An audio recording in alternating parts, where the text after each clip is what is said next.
What's going on, guys? Hope everybody's having a great day. We are playing some Dragonheir Silent Gods. This is a sponsored video, so huge shout out to Dragonheir for sponsoring the video. You can download the game using the link in my description as well as the pinned comment. Dive deep, battle, peak. The game is available on Windows as well as Mac. You can get it on Epic and Steam players as well as iOS and Android mobile platforms. Probably have a promo code for you guys soon as well.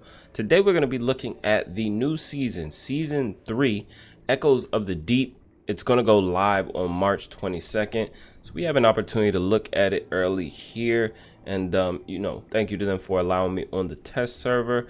We've got a bunch of new goodies coming for the new season, guys. We've got new elemental affinities. Of course, Radiance and Fire will be together, so we have Radiance and Fire here. Now we have Lightning and Necrosis, as well as Ice and Poison together. So some new, combinations of synergies that we can come up with for this season. There's going to be new damage types as well. So we've got Corrosion, we've got Aura, and we have Shadow, which are all new. I do intend to test some of these new damage types out. They seem pretty interesting, and we'll dive deeper into those as we go on. We have 31 new heroes into the game, Legos, epics, and rare champions, as you can see in the season 3 exclusive summoning here. 31 new champions in the game is huge. Always want to play around with something new. There is also a new sandbox for us to explore, so if we go ahead and take a look at the map, I am already here in the Sea of the Dead. That is the new sandbox, and just from exploring, it kind of looks like otherworldly exploration here. As you can see, elemental domain ice. This is pretty much what we had. Yeah, so this looks like will be like otherworld exploration. There's going to be new season bosses as well as new Fey Meander bosses, new dungeon boss mechanics, new equipment and artifacts. So a ton of new stuff for this new season. There will also be a new Dungeons and Dragons collaboration. Not sure exactly when it will go live, but if you guys have any ideas of who you think the next D&D champ coming into the game is going to be, let me know in the comments down below. Now in this video, we are actually going to be taking a look at all of the new sets in the game, because this is the thing that probably fascinated me the most. Just looking at it, you think, okay, they replace a few sets just like they did in the first 2 seasons. No, we get a ton of new sets in season 3. We even get one-piece sets, guys, which is actually huge, because we know our good Lego sets, they're all 3-piece sets. That 4th piece that you put on your champion usually doesn't contribute other than stats. So I feel like it is huge for them to add 1-piece sets into the game, especially 1-piece legendary. These are red. I almost want to call them like mythical sets, but these 1-piece sets I feel like are going to be huge, especially going forward. We know there's going to be more seasons as well. They're going to have a 4th season that already they'll be teasing it a bit probably for us, but let's deep dive into these sets. So things that changed, right? We have a few sets that changed, a few sets that stayed the same, and we have some brand new sets that we have not seen before. So let's start with the DPS sets, the ones that have stayed the same. So if we go to Emperor's Might is pretty much the same, going to give you the same effect. When the wearer deals damage to an enemy with lower attack, the current damage will be increased based on the difference of value of attack. That is exactly the same. We no longer have the Inventor set, and the Inventor set was I'm still playing season 2 on my main account. Probably the best set that I use, or one of the better sets for sure on my DPS champions. And you get that damage bonus after you use your ultimate ability. That has been replaced by Aerial Battle Roar. All right, so this is the set replacing it. So basically you gain an additional 4 attack for every 1 crit damage. So you get a huge boost in attack. You're already starting out with 50 crit damage. So automatically you're going to get an additional 200 attack at base. If you put some more crit damage on your champ, that starts to ramp up quite a bit. So you get a bit of an attack boost. That is solid. I am not upset with that, especially because we're getting crit rate and we're getting some attack percentage already from the 2-piece. So solid. I would have much rather gotten the damage bonus after the ult, but having that bonus of attack could actually equal out, because you'll have that throughout the entirety of the fight, not just after you use your ultimate ability. So it could actually turn out to give you a similar result. But let's move on to the next set. So Abyssal Curse has actually changed as well. So Abyssal Curse originally, allowed derivative damage to ignore 20% of the target's defense. That has been replaced with Unclean Bloodline, which is going to allow derivative damage dealt to be increased by 20%. So instead of it ignoring defense, they just increase the damage by 20%. So I guess we'll see how that evens out as we play through the season, and as I test things out for myself, because I haven't tested any of these sets yet. I'm just getting a look at it for the first time. I've began to level up sets, just level them up so I can build some champs out and test them out. Some of these new champions, I really want to see how well they perform. But the next set is going to be the Gambler set. It's gone. Gambler set is gone and has been replaced with Rhapsodist Calling. The Gambler set, as you know, was our enemy max HP set. Allowed you to get some big damage up against bosses, especially in the Vortex. Really good for increasing your Vortex damage. It is now gone, and now we have Rhapsodist Calling, which allows us to ignore 20% of the target's defense on your basic attack. So maybe you do get that averaged out, but enemy max HP damage is huge because we know bosses have a lot of HP. And so being able to do a percentage of that target HP is huge, especially if you don't have great rolls on your gear. Just that alone could really take you over the edge. Now, as far as the other sets, the CC sets and the support sets, if you will, Mona Lisa's Blessing. Let's see here. So the name is still the same. On this one, after casting the ultimate ability, heals the ally with the current lowest HP. So this is actually the exact same.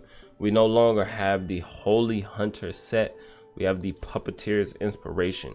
Now the Holy Hunter set was a stun set at 3-piece.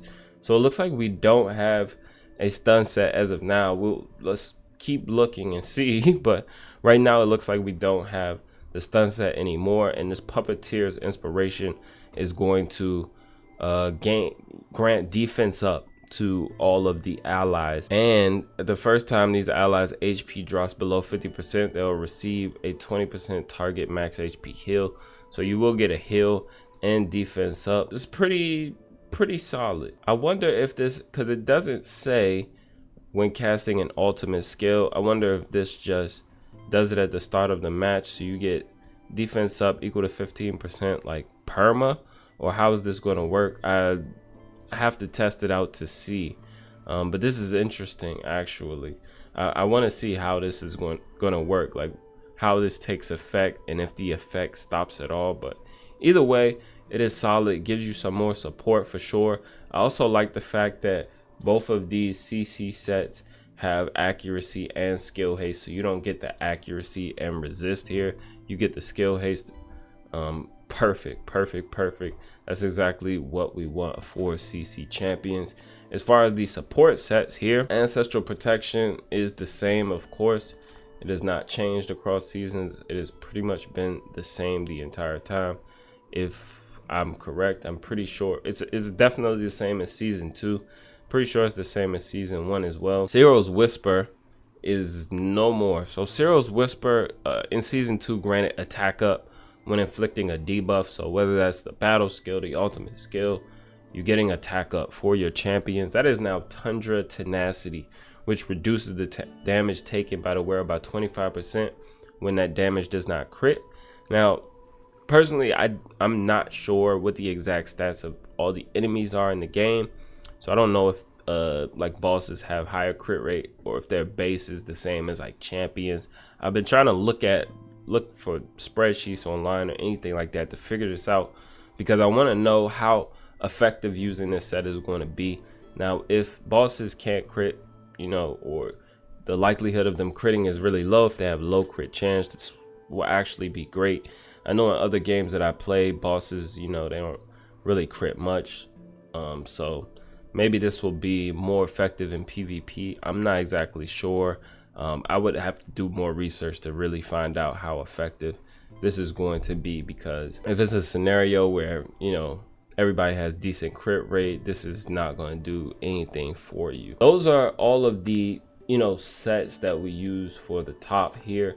And as we move to the bottom, we have sets that are only usable for the gauntlet or the glove and the chest plate. So we have some new sets in the season that are going to be one-piece sets. So let's go ahead and take a look at the ones we have here for the chest. So we have Mona Lisa's Blessing here, a support set, one piece, 50% chance for the wearer to grant 50% increased healing and shield effects, which isn't explained fully, but this just sounds really good. You get a chance to get an increase in healing and shield. Actually, no, it makes 100% sense. I read it fast. So if you already are a healer or a shield champ, this set is actually probably going to be crazy. 50% increase is actually crazy, considering some like if you look at like Elminster's artifact, we get what, a 30% increase in.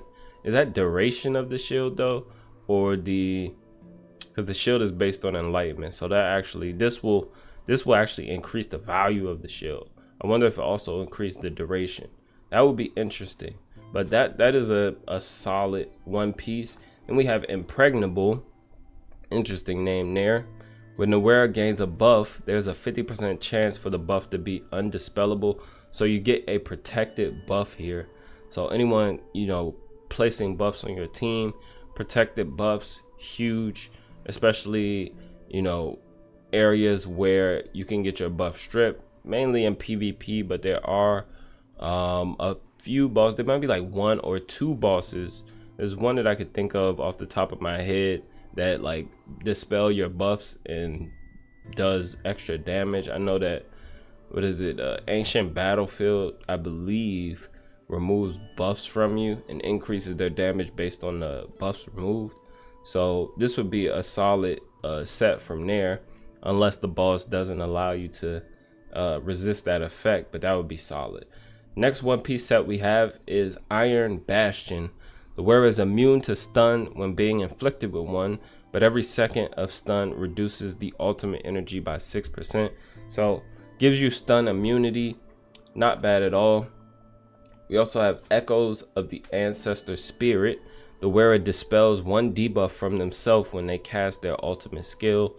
This is pretty cool, especially if you're, you know, using a comp that is skill timed, because you know that a boss or a certain enemy may be placing a debuff on you at a certain time. You can time your ultimate to go there and it will dispel the debuff. So it actually could come in handy depending on where you're using the champion. Not bad. The next one is Fish in Troubled Waters. Where are they getting these names? This piece, the wearer has an additional 50% chance of dispelling one buff from the target when inflicting debuffs. So this will actually be pretty good on any CC champion, especially if you need to dispel buffs. So somewhere like the Grave of Curse, anywhere else you need to dispel buffs, that is solid. One buff, not bad. I can't even say that that's bad. Two would be great, but and you get it's a 50% chance. 50-50 is actually pretty solid. I could see this getting changed because 50% is pretty high, but that means now you don't need a champion that strips buffs to come in. Now for it to be reliable, you might still want to do that, but this could come in handy for sure if you don't want to bring a champion and waste a spot just for someone to strip buffs. Now, those are all of the one-piece chest sets. If we go to the gloves, we actually have more. So if we go to the gloves, we have quite a few. We have the Mark of Austerity. Let's start there, and then we'll get into all of the one-piece DPS sets. So this one, 20% of the damage dealt by the wearer will be converted to healing when their HP is below 50%. AoE damage can only trigger 30% of this effect. Makes sense, because if you're doing some heavy AoE damage, that would be a crazy heal, but this is actually huge, especially on your DPS champions. If you could get an extra heal for them, you know, longevity, survivability could really do a lot for you in this game, especially if you don't have, you know, all of the S tier champions. Getting an extra heal, getting an extra shield, getting some extra survivability anywhere is always helpful. So I actually really like this. This would be solid as a one piece on any DPS champion. Now we have 4 more single piece sets. So let's take a look. I'm gonna just go top to bottom, bottom to top. So we have Magic Crystal Refinement. The wearer obtains 15 attack additionally for every 1 skill haste they possess. So this is actually pretty good. You get a additional attack if you have some skill haste.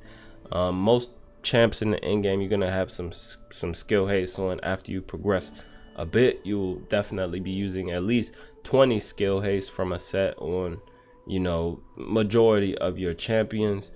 So you get a little bit of an attack bonus, and you know, can also increase that with artifacts. But I'm not sure how handy this is going to be for DPS champions when you have these other ones. So let's take a look at the other ones, because they look better when we briefly looked at them at the start. So we have Death Record. When any hero dies in the Grand Gladiator Arena, the wearer can obtain 15% of their attack. The upper limit of additional attack obtained is 300%. So this is a arena specific one piece set, which is interesting, because usually your DPS or your tank is going to die first. The tank generally dies first, because once the tank is dead, then you can really get to the rest of the team. So the tank's not going to have a ton of attack. If your DPS dies, they could grant attack to, I don't know who else they're needing to grant attack to. Everybody else, they don't really need attack. Interesting, but I don't know how much that'll be used. Let's look at Chaos Symbiosis. The wearer enjoys 35% increase ultimate up and damage bonus effects, but has a 50% decreased recharge speed. So you get a bonus of damage and ultimate up. So it's increasing your ultimate ability, ultimate energy, but decreasing your recharge speed. I wonder how this actually works together. I'm not exactly sure. I'm not gonna lie to you guys. Just from reading it, you get increased ultimate energy. So you get a, I'm not even sure how this works together. So do you get just a 35% raw ultimate energy at the start? You get a boost at the start, and then maybe for the rest you just have decreased recharging speed? I'm not sure. I would need to test this. But a boost in damage is probably solid. Strike the Unprepared is the last set. The wearer deals 35% increased damage to enemies with defense penalty. I think this is going to be the one to go for any DPS champion, especially if you're using the Crown or the Riches Remains. You get in defense penalty. I would like to see some champs with defense penalty. Are there any champs that place defense penalty at all? No, there aren't. There still aren't. So they haven't added any champs that actually land defense penalty. I wonder if they will ever add champs that land defense penalty, or maybe it's just not searchable. Maybe it's just something that's so special you have to like search through all the champs to find it. But that would actually be huge defense penalty chance would be a godsend. But that is it. Those are all of the new sets, guys. We've got some new artifacts as well. Interesting. I have not looked through all of them yet. I would need to sort through to see what is new and what is not, because there's a ton of artifacts already in the game. But that is going to be all for this one, guys. Let me know of the new sets what your favorite is and what you are looking forward to using in the new season. Be sure to download the game using the link in my description as well as the pinned comment. I would greatly appreciate it. Be sure to subscribe to the channel and like the video. And until next time, be good and be well.